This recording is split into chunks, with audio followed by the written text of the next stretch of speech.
ակնհայտ է, որ սա քաղաքական ճնշման գործիք է, բավականին ցավալի է, որ Ռուսաստանը այսպիսի քայլերի է գնում եւ չի գիտակցում այն, թե ինչպես սա կընկալվի հայկական հանրությունում, չհաշված իշխանությունը եւ քաղաքական գործընթացները այլ զուտ հանրությունում, որովհետեւ որևէ մեկը չի կարող սա համարել, որ սա իրականության հետ կապ ունի եւ ակնհայտորեն սա քաղաքական ճնշման գործիք է։ Ընդ որում, կիսելով վարչապետի մոտեցումը պետք է փաստեմ, որ այսօր մենք արդեն տեղեկացանք, որ Հայաստան ուղարկվել է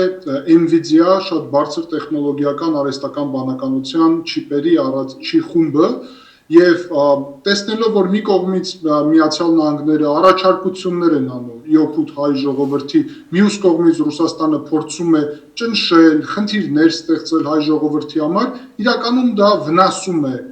հայ-ռուսական բազմադար հարաբերություններին եւ վարչապետի ասածը շատ ճիշտ է, որ Ռուսաստանը դրա փոխարեն որ ուրիշ ինչ-որ մի բան առաջարկեր հայ ժողովրդին, այլ ոչ թե ճնշեր, շատ ավելի մեծ շանսեր իրականում կունենար հայ-ռուսական հարաբերությունները պահպանել, բայց ցավոք Կրեմլում լավ չեն գիտակցում իրականում այն իրավիճակը, որը տիրում է հայ հանրությունում եւ ես համոզված եմ, որ այս ճնշումները հակառակ էֆեկտ կունենան եւ հայկական հանրությունը հակառակը ել ավելի պինդ կաջակցի քաղաքացիական պայմանագրին, որովհետեւ ի վերջո նպատակն է նվազեցնել իշխանության